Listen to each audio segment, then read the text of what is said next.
Hello friends, welcome to center study. Jamia Millia Islamia का B Ed 2025 का entrance question paper को हम सॉल्व कर रहे थे और हमने पार्ट 5 तक क्वेश्चन नंबर 110 तक सॉल्व कर लिया था।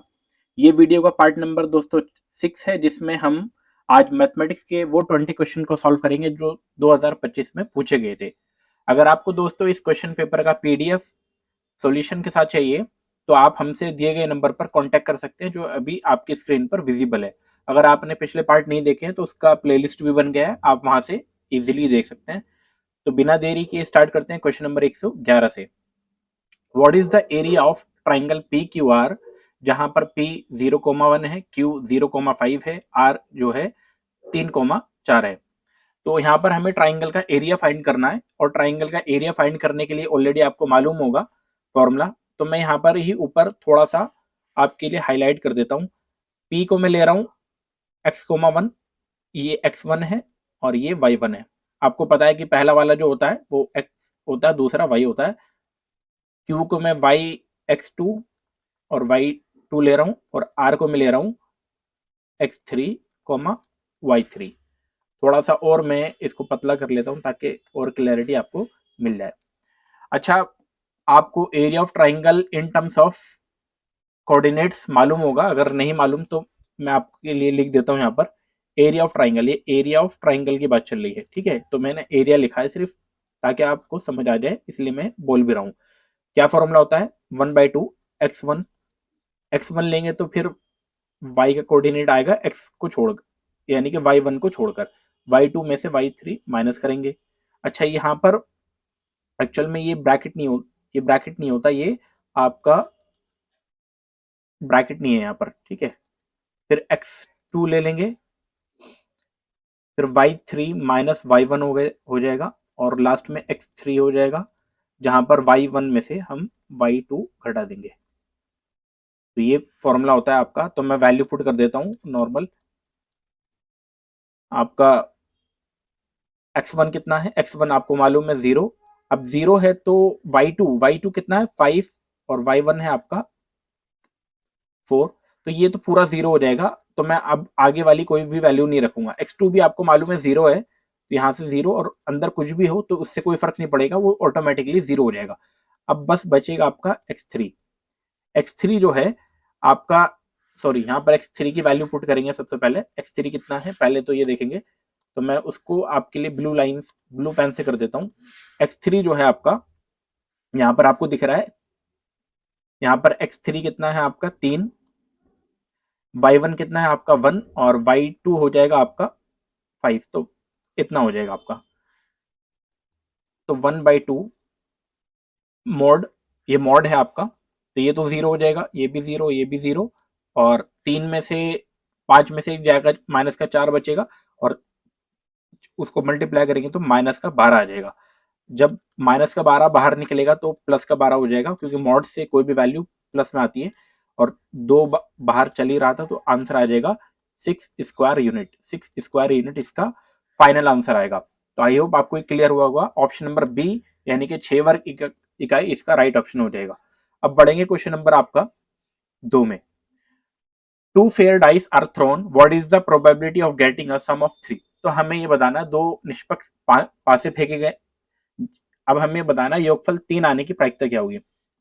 अगर आपको अच्छे से मालूम है कि जब दो डाइस फेंके जाते हैं तो टोटल पॉसिबिलिटी कितनी होती है, आपको मालूम होना चाहिए, क्योंकि ये 10th क्लास का कॉन्सेप्ट है। टोटल पॉसिबिलिटी होती है 36। कैसे होती है, जैसे मैं थोड़ा सा लिख देता हूँ। एक यहाँ पे पहला 1 आ जाए, दूसरा 1 आ जाए, अगला 1 आ जाए, अगले वाले पर 2 आ जाए, पहले वाले पर 1 आ जाए, अगले पर 3 आ जाए, पहले पे 1 आ जाए, अगले पर 4 आ जाए, पहले पर 1 आ जाए, अगले पर 5 आ जाए, पहले पर 1 आ जाए, अगले पर 6 आ जाए। इसी तरीके से पहले पर 2 आए, अगले पर 1 आए, पहले पहले पर 2, अगले पर 2, पहले पर 2, अगले पर 3, पहले पर 2, अगले पर 4, पहले पर 2, अगले पर 5, पहले पर 2, अगले पर 6। इस तरीके से जब आप ये कंप्लीट करेंगे तो लास्ट में आपके पास 6,6 तक हो जाएंगे, आपके पास 36। तो 36 टोटल पॉसिबिलिटी हो जाएगी। ये तो टोटल पॉसिबिलिटी है। अब हमें बताना है कि ऐसे दो नंबर हमें बताने हैं जिनमें सम कितना हो जाए, 3 हो जाए। तो कितनी पॉसिबल वैल्यूज है इनकी, देखो एक तो दोस्तों या तो पहले में 1 आए और दूसरे में 2 आ जाए, एक तो पॉसिबल वैल्यू ये हुई जिसमें सम दोनों का हो जाएगा 3, या दूसरी पॉसिबल वैल्यू होगी दूसरे पहले में 1 दूसरे में 1, तो टोटल कितनी पॉसिबल वैल्यू हुई, टोटल हो गई आपकी 2।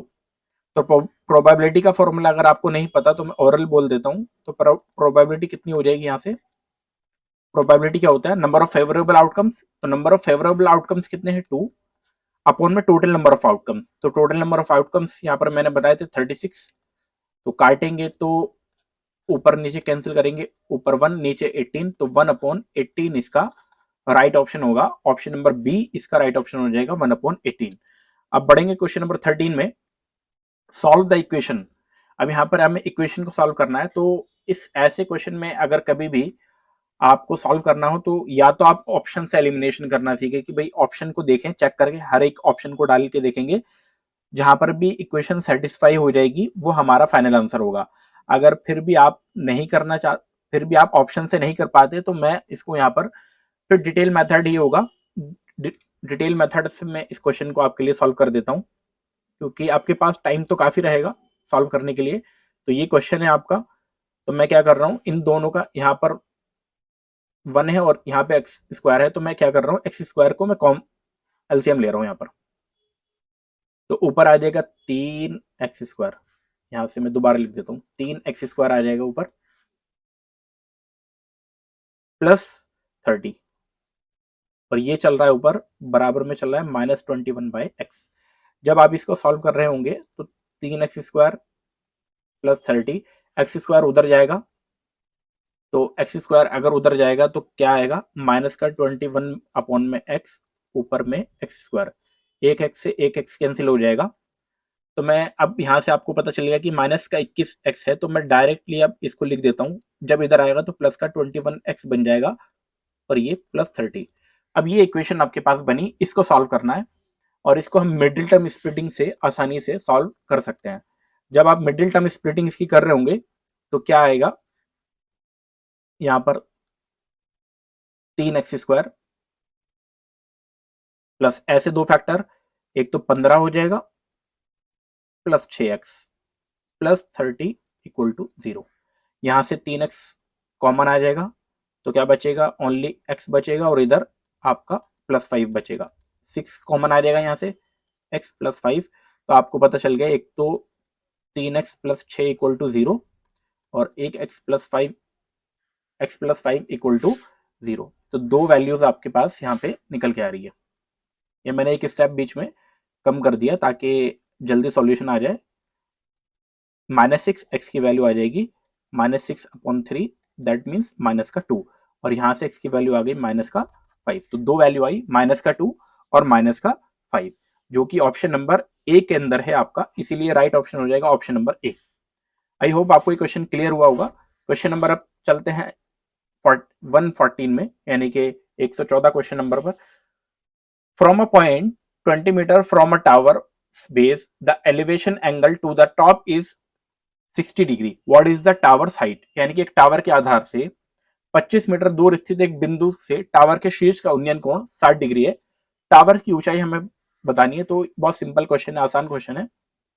मान लो ये टावर है, टावर जब भी होगा तो 90 डिग्री बनाएगा क्योंकि स्ट्रेट होता है, तो यहाँ से 90 डिग्री यहाँ पर बना। ये टावर की हाइट मैंने ए बी, टावर की हाइट मान ली मैंने ए बी, और ये कहा कि टावर के बेस से एक पॉइंट की दूरी, यानी कि ये पॉइंट सी पॉइंट है, इसकी दूरी कितनी है 25 मीटर है, और यहां से जो एंगल बन रहा है ये बताया गया है एलिवेशन एंगल 60 डिग्री का है। तो क्वेश्चन के अकॉर्डिंग हमें पाइथागोरस थ्योरम से भी यहाँ पर इसको सॉल्व किया जा सकता था। ए बी टावर की हाइट है, बी से सी तक का जो डिस्टेंस है, जो कि टावर के बेस से एक पॉइंट के बीच की दूरी 25 सेंटीमीटर है। तो ट्राइंगल एबीसी में देखेंगे, एबीसी ट्राइंगल में tan 60, tan आपको पता होगा क्या होता है, आपका परपेंडिकुलर अपॉन में बेस, परपेंडिकुलर अपॉन में बेस का मतलब ए बी अपॉन में बी सी। tan 60 की वैल्यू अगर आपको नहीं मालूम तो मैं आपको बता दूं, √3 होती है। ए बी की वैल्यू आपको निकालनी है और बी सी की वैल्यू आपके पास 25 है, तो ए बी की वैल्यू आ जाएगी 25 25√3, 25√3 इसका फाइनल आंसर आएगा, जो कि आपके किसी ना किसी ऑप्शन में दिया हुआ होगा। अगर कभी कभी ऐसा होता है कि ऑप्शन में √3 को भी कैलकुलेट करा के मल्टीप्लाई कराएगा, तो फिर उस केस में आपको √3 की वैल्यू पता होनी चाहिए, √2 की वैल्यू पता होनी चाहिए कितनी होती है। अगर आपको मालूम है तो आप कमेंट्स में जरूर लिखेंगे।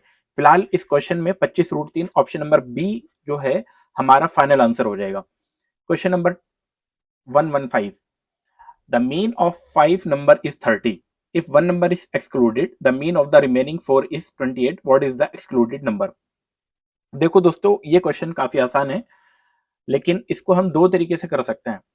एक तो शॉर्टकट मेथड है, लॉन्ग मेथड। तो मैं लॉन्ग मेथड आपको बताता हूं। पहले मीन दे रखा है पांच, पांच कितने का, 5 नंबर का, ठीक है। तो मैं मान लेता हूं पहला नंबर x1, दूसरा x2, तीसरा x3, चौथा x4, पांचवा x5। और जब इनका मीन दिया हुआ है तो यानी कि 5 से डिवाइड किया हुआ होगा, और वो कितना है, 30 है। तो कुल मिला के यहां से आपको एक चीज पता चल गई कि x1 से लेकर x5 तक की जो वैल्यू है, 30 को उधर मल्टीप्लाई करूंगा तो कितनी आ रही है, 150 आ रही है। इतनी बात आपको क्लियर हो गई होगी। लेकिन जब एक नंबर को एक्सक्लूड कर दिया जाता है, यानी कि x1 प्लस मैं मान लेता हूं x3, x5 को मैंने एक्सक्लूड कर दिया, x4 तक अगर मैं नंबर ले रहा हूं तो मीन कितना आ रहा है, 28 आ रहा है। यानी कि अपॉन में 4 करेंगे तो मल्टीप्लाई अगेन कर देंगे तो कितना आ जाएगा, 1112 आ जाएगा। हमें बताना है कि जो एक्सक्लूडेड नंबर था वो कितना था। तो भाई एक्सक्लूडेड नंबर क्यों बढ़ा, क्योंकि जितना ये एक्स्ट्रा लेके गया तो हमें जो बताना था एक्सक्लूडेड नंबर क्या हो जाएगा, क्योंकि यहाँ से तो x1, x2, x3, x4, x5 पूरा 150 था, और यहाँ से x1, x2, x3, x4 कितना था, 112 था। तो यानी कि x5 की जो वैल्यू आएगी, जो हमें एक्सक्लूडेड नंबर है, वो 150 में से 112 को हम माइनस कर देंगे, तो हमारे पास निकल के आएगा 38, जो कि ऑप्शन नंबर डी में है, और इसीलिए इसका राइट ऑप्शन हो जाएगा ऑप्शन नंबर डी। अगर आपको इस क्वेश्चन में फिर भी डाउट आता है तो एक शॉर्टकट तरीका और क्या है इसका, कि हर किसी का मान लो मीन 30 है, तो हर किसी को मान लो कि 30 तो सबका होगा। अब जब एक चला गया तो उसका मतलब ये हुआ कि वो हर किसी से 2-2 लेके गया है। देखो, हर किसी का मीन 3 है, हर किसी का मीन 30 है, और अगर एक कोई पर्सन गया है और मीन 28 हो गया, यानी कि सब अब 28-28 के रह गए, तो कितने लोगों से लेके गया है वो, 4 लोगों से। कितना लेके गया है, कितना लेके गया, हर किसी से 2, तो 8 एक्स्ट्रा लेके गया। तो 30 उसके पास पहले से था, 8 बाद में आ गया, तो 38 इसका राइट ऑप्शन हो जाएगा ऑप्शन नंबर डी। इस तरीके से अभी आप इस क्वेश्चन को सॉल्व कर सकते थे। क्वेश्चन नंबर 116, और ये अच्छा क्वेश्चन था। A refrigerator is sold for ₹36,000 resulting in a 20% loss. To recover this loss, a washing machine is sold at a profit equal to the loss incurred on the refrigerator. If the washing machine is sold at its cost price, what should its selling price to be recovered the refrigerator loss? Question में बहुत simple से कहा गया है, एक refrigerator को 20% loss के पर बेचा गया था, यानी कि 20% लॉस का मतलब 80% पर उसको बेचा गया था। तो 80% की जो वैल्यू है वो 36,000 है। तो मैं रेफ्रिजरेटर का कॉस्ट निकाल सकता हूँ यहाँ से, यानी कि 100% की वैल्यू, में परसेंट नहीं लिख रहा हूँ, आपको बस यहीं पे समझा दे रहा हूँ। 80% की वैल्यू कितनी आ जाएगी, आप यहाँ से इजीली कैलकुलेट कर सकते हो। 10 से 10 कैंसिल हो जाएगा, 4 से 4 दूनी 8 और 4 निम 36 होता है, यानी कि 900, और 2 से 100 कैंसिल हो जाएगा 50। तो 50 को 900 से मल्टीप्लाई करोगे तो आपके पास आ जाएगा 45,000। 9×5 = 45 और 3 0, तो 45,000 उसका सीपी था। ये सीपी आया, किसका सीपी आया, रेफ्रिजरेटर का। और जो वॉशिंग मशीन है वो भी रेफ्रिजरेटर। अब ये क्वेश्चन में ये कहा गया है कि अगर रेफ्रिजरेटर का कॉस्ट जो हमें लॉस हुआ, लॉस कितना है, लॉस तो आपको पता चल गया कि लॉस आपका 9,000 है, क्योंकि 45,000 का सामान है, 36,000 में बेचा आ रहा, तो लॉस कितना का हुआ, 9,000 रुपए का।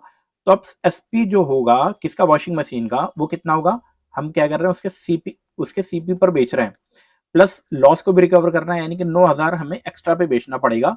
तो इसीलिए इसका जो राइट ऑप्शन हो जाएगा वो कितना आ जाएगा दोस्तों, 54,000 आ जाएगा। राइट ऑप्शन हो जाएगा ऑप्शन नंबर सी। 54,000 पे हमें उस वॉशिंग मशीन को बेचना पड़ेगा ताकि लॉस जो है हमारा रिकवर हो जाए। क्वेश्चन नंबर 117 में चलते हैं। Determine the solution set for system 5x minus 15y equal to 8, 3x minus 9y equal to आपका 24/5। अब ऐसे क्वेश्चन के लिए आपको इक्वेशंस की सारी टर्म्स याद होनी चाहिए। तो जब भी इस टाइप का क्वेश्चन आए कि दो सिस्टम दी जाए, दो इक्वेशन दी जाए, तो आपको सबसे पहले क्या करना है, ये देखो, ये A1 है, यहाँ पे मैं लिख देता हूँ, ये A1 है, ये आपका B1 है, और ये आपका C1 यहीं पे मान लेते हैं, ये A2 है, ये आपका B2 है, और ये जो 24/5 है ये आपका C2 है। तो बस सबसे पहले क्या निकालो, A1/A2 निकालो आप। A1/A2, A1 है आपका 5 और A2 कितना है आपका, A2 है आपका 3, तो 5/3 आया। ये कुछ कैंसिल होगा तो कैंसिल करेंगे। अब B1/B2 निकालेंगे, B1/B2 की क्या वैल्यू आएगी देखेंगे। B1 है आपका माइनस का 15, माइनस प्लस की वैल्यू जो भी होगी वो आपको लेना पड़ेगा, वो A1 B1 C1 की वजह से होगा। और B2 की वैल्यू है आपका माइनस का 9, माइनस से माइनस कैंसिल हो जाएगा, 3 से ऊपर कैंसिल किया 5 बारी में, 3 से किया नीचे 5 बारी में, तो 5/3 यहाँ पर भी आ गया, यानी कि अभी तक सेम चल रहा है मामला। C1/C2 निकाले चलो, तो C1 कितना है, 8 है, और C2 है आपका 24/5, तो पूरा लिखेंगे। आपको मालूम है कैसे सॉल्व होगा, 5 ऊपर जाएगा, 24 नीचे आएगा, 8 से ऊपर 8 से नीचे, तो आंसर आ जाएगा आपके पास 5/3। अब यहाँ पर आप देख पा रहे हो कि तीनों सेट ऑफ इक्वेशन यानी कि तीनों के जो सोल्यूशन A1/A2, यहाँ क्या आया, A1/A2, B1/B2 का आया, और C1/C2 के भी आ गया, यानी कि तीनों की जो वैल्यू आई कितनी है, 5/3 आई। और जब ये कंडीशन होती है तो इसका मतलब होता है इनफाइनाइटली मैनी सॉल्यूशन। कितने सॉल्यूशन, इनफाइनाइटली मैनी सॉल्यूशन होता है इसका मतलब। तो इसीलिए इसका जो राइट ऑप्शन होगा, ऑप्शन नंबर सी हो जाएगा, यानी कि इनफाइनाइटली मैनी सॉल्यूशन होंगे, अनंत हल होंगे इसको इक्वेशन के। बढ़ेंगे क्वेश्चन नंबर 118 में, which statement is false, all fractions are rational number, all irrational number are real number, all natural numbers are whole number, या all non terminating decimal are irrational। तो 118 का जो हमारा फॉल्स स्टेटमेंट होगा वो option number D हो जाएगा, all non terminating decimal are irrational, यानी कि जितने भी नॉन टर्मिनेटिंग है वो सारे के सारे इरेशनल। ऐसा नहीं है, ऐसा नहीं होता है, ये दोनों ही हो सकते हैं, रैशनल भी हो सकते हैं और इरेशनल भी हो सकते हैं। तो आई होप आपको क्लियर हुआ होगा। अच्छा, नेचुरल नंबर कौन से होते हैं, जो एक से स्टार्ट होते हैं, 1 2 3 4 5, और होल नंबर कौन होते हैं, जो आपके 0 से स्टार्ट होते हैं। तो ये जानकारी भी आपको यहाँ पर होनी चाहिए। रैशनल नंबर कौन होते हैं, रैशनल नंबर जिनको P/Q की फॉर्म में लिखा जा सकता है और Q की वैल्यू नॉट इक्वल टू 0 हो। अब बढ़ते हैं क्वेश्चन नंबर 119 में, और इसमें कहा गया है, dealer buys a watch for 225 and spend ₹15 on repair, he sells it for 300, what is his profit percentage. एक विक्रेता है जिसने एक घड़ी खरीदी 225 रुपए की, और उस पर 15 रुपए उसने खर्च किए मरम्मत पे। तो टोटल सीपी हम मरम्मत का मिला के देखते हैं, तो 225 प्लस 15, तो मिला के सीपी कितना हो जाएगा आपका, 240 हो जाएगा उसका सीपी। अच्छा, एसपी कितना है, यानी कि बेचा कितने में, 300 रुपए में। तो प्रॉफिट कैसे निकालते हैं हम, एसपी में से सीपी को घटा देते हैं, 300 में से 240 घटाएंगे तो आपके पास कितना आ जाएगा, 60 रुपए आ जाएगा। यानी कि 60 रुपए उसने क्या किए, प्रॉफिट कमाया। अगर प्रॉफिट परसेंटेज निकालना होता है तो आपको कैसे निकालते हैं, प्रॉफिट ऊपर नीचे सीपी अपॉन में 100, ये फॉर्मूला होता है। आप इसको नोट डाउन भी कर सकते हैं। प्रॉफिट है 60 रुपए का, सीपी था आपका 240 रुपए, इंटू में 100 मल्टीप्लाई कर देंगे, 0 से 0 कैंसिल, 6 से 4 बार में कैंसिल, और 4 से 100 25 बार में कैंसिल। तो राइट ऑप्शन हो जाएगा आपके पास 25%, जो कि कौन से ऑप्शन में दोस्तों, बताइए जल्दी। ऑप्शन नंबर बी में है, बिल्कुल बी ऑप्शन में है, 25%। अब चलते हैं क्वेश्चन नंबर 120 से पहले एक इंफॉर्मेशन आपके लिए, कि इसी तरीके का हमारा एक बैच है जो डेडिकेटेड बैच है सेंटर स्टडी की तरफ से, जामिया मिल्लिया इस्लामिया का बीएड डेडिकेटेड बैच, जो कि जल्दी ही उसके एडमिशन स्टार्ट हो चुके हैं और जल्दी उसकी क्लासेस भी स्टार्ट हो जाएगी, जिसमें सारे के सारे सब्जेक्ट को कवर्ड किया जाएगा। और अगर आपको कोई अदर इन्फॉर्मेशन चाहिए तो आप हमें इस दिए गए नंबर पर हमसे कांटेक्ट कर सकते हैं, अदरवाइज हमें आप जीमेल पे भी कांटेक्ट कर सकते हैं। आपको हमारी फैकल्टीज काफी एक्सपीरियंस है, तो आपको यहाँ से अपने जामिया मिल्लिया इस्लामिया के लिए जो बीएड एंट्रेंस की एक उड़ान है उसको भी आसानी से आप एंट्रेंस की उड़ान को इजीली यहाँ से कवर कर सकते हैं। अब बढ़ेंगे क्वेश्चन नंबर 120 में दोस्तों, और यहाँ पर थोड़ा सा ना पीडीएफ के अंदर इशू है, लेकिन मैं हिंदी में आपको पढ़ के बताऊंगा। एक पिता और पुत्र की आयु का योग 40 वर्ष है, यानी कि एक सन और उसके फादर की जो आयु जो है, एज जो है वो 44 है। 6 वर्षों के बाद पिता की आयु जो होगी पुत्र की आयु की 3 गुना हो जाएगी, यानी कि आफ्टर 3 ईयर सन जो है वो कितने टाइम हो जाएगा, 3 गुना हो जाएगा फादर का। What are their present ages? तो हमें इस क्वेश्चन को दो तरीके से यहाँ पर हम सॉल्व कर सकते हैं। पहला है हमारा ऑप्शन, तो ऑप्शन से भी ऐसे क्वेश्चंस को एलिमिनेशन जल्दी किया जा सकता है, लेकिन फिर भी अगर आपको कोई दिक्कत होगी तो मैं आपको डिटेल मेथड से करके दिखाऊंगा। यहाँ पर बताया गया है कि फादर और सन की जो एज है वो मिलाकर 44 ईयर्स है अभी, ठीक है। 6 साल बाद, अच्छा फादर की एज मैंने एफ मानी, सन की एज मैंने कितनी मान ली, एस मान ली। तो 6 साल के बाद फादर की एज कितनी होगी, एफ प्लस 6, और सन की हो जाएगी एस प्लस 6, क्योंकि एफ मान के चलो अभी आपकी एज 15 है, मान लो 20 है अभी आपकी एज, तो 6 साल बाद कितनी हो जाएगी, 20 जोड़ देंगे 26 हो जाएगी। तो मान लो फादर की एफ थी, तो 6 साल बाद 6 जोड़ देंगे तो एफ प्लस 6 हो जाएगी, और सन की कितनी हो जाएगी, एस प्लस 6। क्वेश्चन में बहुत सिंपल से कहा गया है कि फादर की जो एज है 6 साल बाद, वो सन की एज की कितनी हो जाएगी, 3 गुना हो जाएगी। बस सिंपल सा ही कहा गया है। दोनों इक्वेशन को आपस में बराबर करेंगे तो यहां से एफ प्लस सिक्स बराबर 3s प्लस 18, क्योंकि 3 इधर भी मल्टीप्लाई होगा और इधर भी मल्टीप्लाई होगा, तो आपके पास क्या बनेगा इक्वेशन, एफ माइनस 3s बराबर 18। एक इक्वेशन यहां से आ गई, एक इक्वेशन आपकी ये थी, ये 1 मान लो और ये आपकी 2 मान लो। तो मैं क्या कर रहा हूं, 1 में से 2 घटा दो या 2 में से 1 घटा दो, किसी को भी घटा सकते हो आप, कोई मसला इसमें नहीं है। तो मैंने क्या किया, एफ माइनस 3s बराबर 18 लिया और एफ प्लस एस बराबर 44 लिया, मैंने घटा दिया इसको।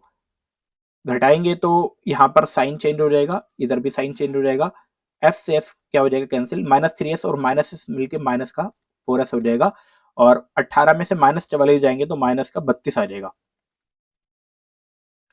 अब इसी को यहाँ देखते हैं, माइनस 4s बराबर माइनस 32, माइनस से माइनस कैंसिल होगा, तो दोस्तों एस की वैल्यू कितनी आ जाएगी, यहाँ से 32 को 4 से डिवाइड करेंगे तो 8 आ जाएगी। तो एस का मतलब सन आया आपका 8 साल। अब ऑप्शन को हम नजर दौड़ाएंगे क्योंकि हमें जरूरत ही नहीं है। सन यहाँ पे 9 साल था, ये ऑप्शन नहीं हो सकता, यहाँ पे 6 था, ये भी नहीं हो सकता, 6 था यहाँ पर, ये भी नहीं हो सकता। तो ऑप्शन बी ही करेक्ट हो जाएगा कि सन आपका 8 साल और आपके फादर हो जाएंगे 36 साल, तो ये करेक्ट ऑप्शन होगा। फिर भी अगर आप निकालना चाहते हैं तो क्या करेंगे आप, सबसे पहले किसी भी क्वेश्चन में, मान लो यहाँ पर आपने पुट कर दिया, मैं फिर भी निकाल के दिखा देता हूँ आपको। ये है इक्वेशन, एफ इतना और ये पुट कर दिया हमने इतना, ये 44 था, तो एफ की वैल्यू आ जाएगी 44 में से माइनस दैट इज 36। तो आई होप आपको क्लियर हुआ होगा। बढ़ते हैं दोस्तों क्वेश्चन नंबर 1 to 1 यानी कि 121 पर, और इसमें कहा गया if a circle radius increase by 50% it's area increased by. Circle की रेडियस कहा गया है, 50% का मतलब होता है 1/2, 50% का मतलब 1/2, 1/2 का मतलब अगर अभी 2 है तो बाद में कितनी हो जाएगी, 3। आपको मालूम होता है एरिया ऑफ सर्कल कितना होता है, एरिया ऑफ सर्कल होता है पाई आर स्क्वायर। तो रेडियस को मैं 2 बार ले रहा हूं, आर मल्टीप्लाई आर, ये अभी का, और ये R dash multiply R dash. तो बस ये बात का, अभी कितना है रेडियस, 2 मल्टीप्लाई 2, बाद में कितना हो जाएगा, 3 मल्टीप्लाई 3, यानी कि 4 से कितना हो जा रहा है दोस्तों, 9। कितने का कितना बढ़ रहा है, कितना बढ़ रहा है आपके पास, 5 बढ़ रहा है, 5 बढ़ रहा है, कितने पर बढ़ रहा है, 4 पर, कितने पर बढ़ रहा है, 4 पर। और 100% निकालने के लिए आप क्या करते हैं, मल्टीप्लाई कर देते हैं 100 से, 4 से 25 बार में कैंसिल, तो 25 को 5 से करेंगे तो 125 आ जाएगा। 125 कौन से ऑप्शन में है, ऑप्शन नंबर डी में है, तो क्षेत्रफल उसका 125% बढ़ जाएगा। Question number 122, right circular cone has a radius r/2। अब यहाँ पर रेडियस गिवन है, रेडियस आपकी कितनी है, r/2, आपको ये चीज गिवन है, और हाइट आपकी कितनी है, 12। हाइट कितनी है आपकी, 12। मैं इस चीज को लिख नहीं रहा हूं यहाँ पर। पीएसए ऑफ कॉन, यानी कि टोटल सरफेस एरिया ऑफ कौन कैसे निकालेंगे, ये फॉर्मूला आपको मालूम होना चाहिए। Pi R L plus R. Pi R कितना है, यहाँ पर आर है आपका आर बाई 2, और एल कितना है दोस्तों, एल है आपका 12, और आर भी है आपका आर बाय 2। आप क्या करेंगे, नीचे देखोगे यहाँ पर, यहाँ मैं कर देता हूं, तो ये आपका पाई आर बाई 2 तो ये हो गया। यहां से मैं क्या कर रहा हूं, मैंने क्या किया यहां से ऊपर 12 तो लिखा रहने दिया, आर बाई 2 में ऊपर 2 और नीचे 2 से मल्टीप्लाई कर दिया। ऐसा क्यों किया अभी बताऊंगा मैं आपको। पाई आर बाई 2, क्योंकि हमें इक्वेशन की तरफ लेके जाना था। यहां से कुछ कॉमन आ रहा है तो कुछ कॉमन निकालेंगे, ऊपर से कुछ कॉमन आएगा दोस्तों। ऊपर से क्या कॉमन आएगा, उसको मैं ब्लू पेन से दिखाऊंगा आपको। जो कॉमन आ रहा है ऊपर से, मैंने ऊपर से 2 कॉमन ले लिया, तो ऊपर बचेगा एल और नीचे बचेगा आर अपॉन में 4। 2 से 2 कैंसिल हो जाएगा, हमारे पास जो निकल के आएगा pi R L plus R by 4। और ये किसी ना किसी इक्वेशन में आपको गिवन है, और ये कौन से इक्वेशन में है, आपका equation number 4। Pi R L plus R by ये 4 है, आर बाई 4। तो आई होप आपको ये क्वेश्चन अच्छे से क्लियर हो गया होगा। ये आर बाय 4 था। ऑप्शन नंबर सी इसका करेक्ट ऑप्शन हो जाएगा। If alpha and beta are the root of X square minus X minus 1 equal to 0, find the equation with roots of alpha by beta and beta by alpha. तो हमें roots बताने हैं, जिनके new equation बतानी है हमें। New equation के लिए क्या करेंगे, अल्फा प्लस बीटा क्या होता है माइनस बी बाय ए, और वो कितना है आपका 1 है। अल्फा इंटू बीटा कितना है आपके पास, यहाँ पे सी बाई ए होता है, जो कि -1 हो जाएगा। ये दो चीज आपको यहाँ से पहली क्वेश्चन से मालूम चल गई है। अब न्यू रूट्स जो आएंगे, ये थोड़ा बड़ा क्वेश्चन है तो इसको आराम से देखेंगे। न्यू रूट्स जो आएंगे, यानी कि sum of root alpha by beta plus beta by alpha. LCM ले लेंगे तो अल्फा बीटा, और ये आ जाएगा alpha square plus beta square. हमें पहले ये फाइंड करना है, और इसके लिए मैं क्या करूंगा, इसको मैं नीचे आराम से फाइंड करूंगा। इधर अल्फा प्लस बीटा स्क्वायर क्या होता है, अल्फा प्लस बीटा का होल स्क्वायर। ये फॉर्मूला आप अच्छे से नोट डाउन कर लो अपनी नोटबुक पर, क्योंकि इससे क्वेश्चन आ सकता है। अल्फा प्लस बीटा का वैल्यू ऑलरेडी आपको मालूम है 1 है, तो 1 का square minus 2 alpha into beta. Alpha into beta की वैल्यू आपके पास -1 है, तो 1 और ये माइनस का 1, ये माइनस का 2 हो जाएगा, तो आंसर आ जाएगा आपके पास 1 + 2 दैट मीन्स 3। तो अल्फा प्लस बीटा ऊपर आ जाएगा 3, और अल्फा इंटू बीटा ऑलरेडी आपके पास है वहां पर, तो सम कितना आ जाएगा, सम ऑफ रूट आ जाएगा आपके पास, सम ऑफ रूट आ जाएगा आपके पास 3, और अल्फा इंटू बीटा यहाँ, चलो मैं ऊपर ही रख देता हूं ताकि आसानी हो जाए आपके लिए। यहाँ पे alpha plus beta, alpha square plus beta square की वैल्यू 3, और अल्फा इंटू बीटा की वैल्यू -3, तो ऊपर -3 आ जाएगा, यानी कि सम ऑफ रूट आ गया आपके पास -3। प्रोडक्ट ऑफ रूट तो आसान है, प्रोडक्ट ऑफ रूट यानी कि अल्फा इंटू बीटा और बीटा इंटू अल्फा। बीटा से बीटा कैंसिल, अल्फा से अल्फा कैंसिल, तो आंसर आ जाएगा 1। बहुत सिंपल। और जब आप इसको कैलकुलेट कर रहे होंगे दोस्तों, कैलकुलेशन के बाद आपको इक्वेशन क्या होती है, एक्स स्क्वायर। इक्वेशन क्या होती है, X square minus sum of root multiply X plus product of root short में लिख दिया मैंने, इक्वल टू 0। एक्स स्क्वायर तो एज इट इज आ जाएगा, सम ऑफ रूट था आपके पास -3 इंटू एक्स प्लस 1 बराबर 0। जब आप इसको फाइनली सॉल्व कर रहे होंगे तो माइनस माइनस मिलकर हो जाएगा प्लस, ये +1 है, +1 इक्वल टू 0। तो फाइनल आंसर आपके पास अब आ गया है, यही इसका फाइनल आंसर है, X square plus 3x plus 1 equal to 0, जो कि दोस्तों ऑप्शन नंबर डी में है। इसीलिए इसका राइट ऑप्शन हो जाएगा ऑप्शन नंबर आपका डी। बढ़ते हैं क्वेश्चन नंबर 124 में, और इसमें हमसे ये कहा गया है, विच स्टेटमेंट अबाउट डायगोनल इसका इनकरेक्ट बतानी है, यानी कि गलत बतानी है हमें, कौन सी गलत है। Diagonal of a rectangle are equal, ये बिल्कुल स्टेटमेंट बिल्कुल सही है और बिल्कुल दुरुस्त है कि डायगोनल जो रेक्टेंगल के होते हैं वो आपस में बराबर होते हैं। Diagonal of a rhombus are equal, ये गलत है दोस्तों, इक्वल नहीं होते रोम्बस के डायगोनल, ये स्टेटमेंट गलत है। Diagonal of a rhombus bisect at right angle, बिल्कुल ये सही है, कि हाँ रोम्बस के जो डायगोनल होते हैं वो आपस में बाइसेक्ट करते हैं और राइट एंगल बनाते हैं, यानी कि 90 डिग्री बनाते हैं, और स्क्वायर के जो डायगोनल होते हैं वो भी बाइसेक्ट करते हैं। ये भी स्टेटमेंट ठीक है, तो गलत है, ऑप्शन नंबर बी इसका राइट ऑप्शन हो जाएगा। Question number 125, find the amount of 5000 at rupees at at 20% per annum for 18 month compounded half yearly. तो हमें बताना है कि 5,000 रुपए का 20% अगर हम लें और कंपाउंडेड हाफ ईयरली ले, तो देखो 20% है, तो रेट आपके पास जब हाफ ईयरली लेंगे यानी कि 6 महीने का, तो कितना हो जाएगा, 10% हो जाएगा। रेट कितना हो जाएगा, आधा हो जाएगा, क्योंकि 6 महीने की बात की गई और यहाँ पे पर पूरे साल की बात की गई थी। तो हम इस क्वेश्चन को ट्री मेथड से सॉल्व कर लेते हैं। 5,000 रुपए है आपका प्रिंसिपल, कितने परसेंट लग रहा है, पहला 10%, अगला भी 10% और उसके अगला भी 10%।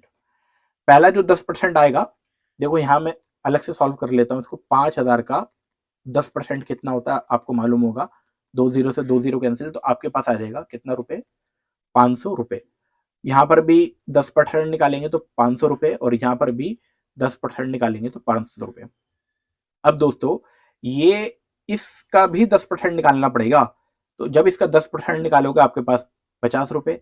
अब इस वाले यानी कि थर्ड हाफ ईयरली के लिए इसका इसका निकालोगे तो आपके पास कितना, 50 रुपए। इसका भी निकालोगे तो कितना, 50 रुपए, और इस 50 का भी निकालना पड़ेगा जो कि आएगा आपके पास 5 रुपए। बस कुछ नहीं करना, सबको ऐड कर देना है। जब सबको ऐड कर रहे होंगे तो आपके पास इस 5,000 के साथ सबको ऐड कर देना है, तो आपके पास जो फाइनल आंसर निकल कर आएगा वो इतना आ जाएगा।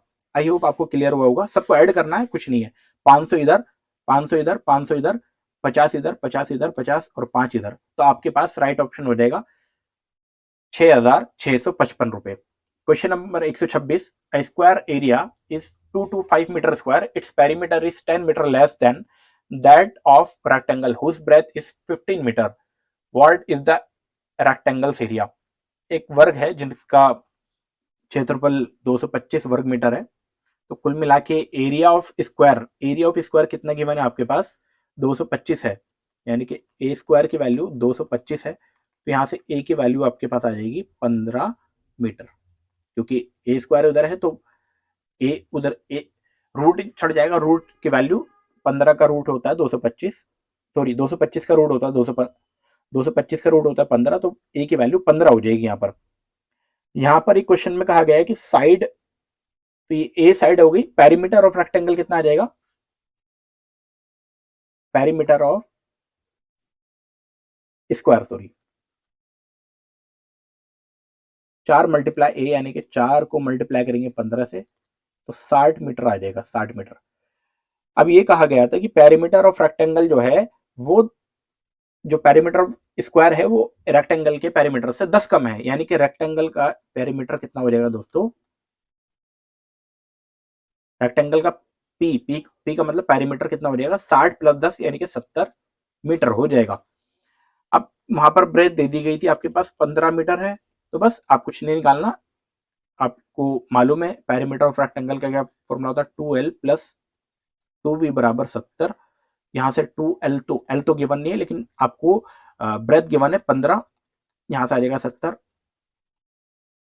2l बराबर 70 और 30 उधर माइनस हो जाएगा, ये 15 दूनी 30 तो 40 आ जाएगा। एल की वैल्यू कितनी आ जाएगी आपके पास, 20 आ जाएगी। जब एल की वैल्यू 20 आएगी तो आपको पता है एरिया ऑफ रेक्टेंगल क्या होता है, length multiply breath, area of rectangle. तो लेंथ आपके पास 20 और ब्रेथ आपके पास 15 गिवन था, तो 15 दूनी 30 यानी कि 300 मीटर स्क्वायर इसका फाइनल आंसर आएगा, option number B. Option number B इसका करेक्ट ऑप्शन हो जाएगा। बढ़ते हैं क्वेश्चन नंबर 127 पे। What is the length of the longest pole that fits inside 10 meter multiply 10 meter multiply 5 meter. तो क्वेश्चन आसान है, कुछ भी नहीं करना। कुल मिला के क्या करना होता है, जब भी इस टाइप का क्वेश्चन आए आपको क्या कर देना, तीनों साइड का स्क्वायर कर देना होता है। तो 10 का स्क्वायर और उसका रूट ले लेना होता है, 10 का स्क्वायर प्लस 5 का स्क्वायर, तो कितना आ जाएगा, 100 प्लस 100 प्लस 25। फाइनल जब कर रहे होंगे तो 225 आ जाएगा, और अभी मैंने बताया 225 किसका रूट होता है, 15 का, और 15 जो है ऑप्शन नंबर डी के अंदर है, ऑप्शन नंबर डी इसका करेक्ट ऑप्शन हो जाएगा। Question number 128। आई होप आपको किसी क्वेश्चन में डाउट नहीं आ रहा होगा, अगर किसी क्वेश्चन में फिर भी डाउट आता है तो आप हमसे कमेंट्स में आसानी से पूछ सकते हैं। Question number 128, one end of a circle diameter is 2, 3, its centre is -2,5, what is the other and. तो अदर एंड की हमें वैल्यू बतानी है। सबसे पहले मैं एक सर्कल बना देता हूं आपके लिए। मान लो एक सर्कल है, सर्कल का सेंटर से पास हो रहा है, सेंटर की एक वैल्यू गिवन है। मैं जो आपका सेंटर है उसको 2 ले लिया, सी ले लिया, और उसको उसकी वैल्यू गिवन है, कितनी है, -2,5। यहाँ पे सेंटर इज दिया हुआ है, और मैंने एक एंड मान लिया, मैंने ये वाला एंड मान लिया कि ए है, जिसकी वैल्यू कितनी है 2,3।